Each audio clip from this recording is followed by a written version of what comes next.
All right. Well, I'll tell you who I am picking in the pool to become the most time on the injured reserved list in the history of professional wrestling. And I'm not laughing about this guy getting hurt, but at some point, if there was anybody on the face of the earth that would walk out in the street every day he leaves his house, he gets run over by a bus, people would start laughing sooner or later, wouldn't they, Brian? And say, "Goddamn, again, five buses."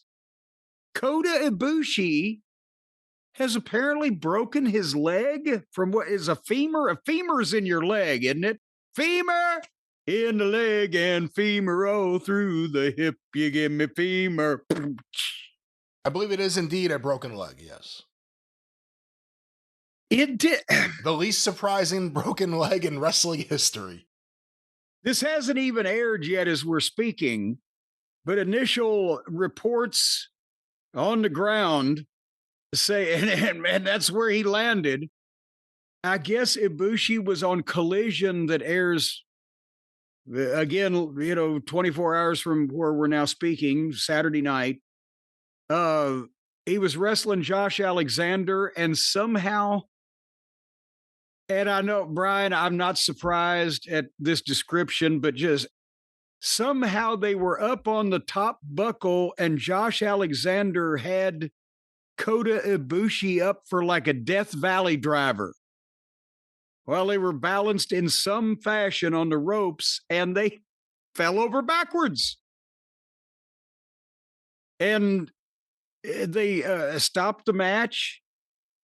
They got a stretcher for this fellow, didn't carry him out, wheeled him out, and to an ambulance. There's footage online of them wheeling him out to back parking lot, straight into the ambulance and straight to the hospital. So this wasn't like, oh, golly, do you think I'm hurt? This was like, get me to a fucking doctor. And again, I'm not... What is going on with this guy? Is he cursed by the sign of the Gypsy Queen? I'm not laughing, but I am dumbfounded at this point. Help me clarify this. I don't know if I can clarify any of it. It has to hurt as a professional wrestler to know you had this big bad injury and was on Collision. Like, if it was on Dynamite, at least you could say, well, it was their A show. It's on their B show that no one watches, although it's catching up, I guess, to Dynamite. I can't explain this. Kota Ibushi, some of the matches I've seen of his in the past, he was clearly a very talented guy. He also, based on some of the things I've seen him do in the past, wasn't necessarily the brightest guy.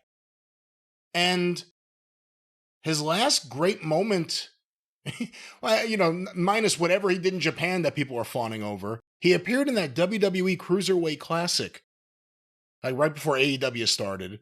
And then apparently they wanted to sign him and he didn't want to, which is why he lost in the finals to the guy they did sign. But then he went back to Japan, and every time I've seen him since then, he either was completely out of shape or just looked dumbfounded for no reason. Nothing was happening. It was just a look. Or he's getting hurt. And we remember in Japan, was it he broke both of his ankles? I mean, it sounds crazy as I'm saying it to myself. I'm like, that can't be it. Was it he broke both of his ankles?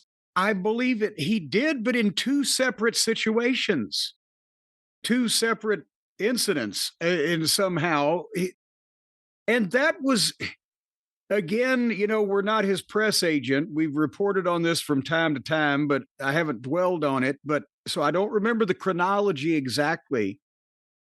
But didn't Tony Khan sign him like 2.5 or almost 3 years ago? And that's when immediately after he signed, he did whatever he did to both of his ankles in two different moves, fucking his fucking ankles up, and was off for pretty much the entirety of the rest of the contract. And remember, this is one of those things where it's happened a couple times, and it just happened the last time after that injury. He would return, and you'd hear from AEW fans like, all right, get ready. You're going to see the real Kota Ibushi now. And every time he returned, it was worse and worse. He was in a War Games match, and it was a disaster. His stuff looks weak.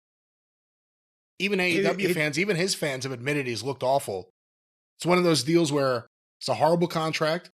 The decision behind it was horrible. Tony horrible should have known that, but Tony doesn't care because he gets one of the little pieces that he wants for his collection. The guy got paid for 2 years to get his ankles fixed, and I'm sure he's grateful to Tony for that. But that's you're talking about the drop off in match performance. Remember when he and Kenny would be a team and they'd try to do their thing where they run to separate corners and flip off together? But Kenny would run and flip off, and Kota would run and have trouble getting over the top rope and figure out where to put his feet and then flip off. So this goes to the conversation.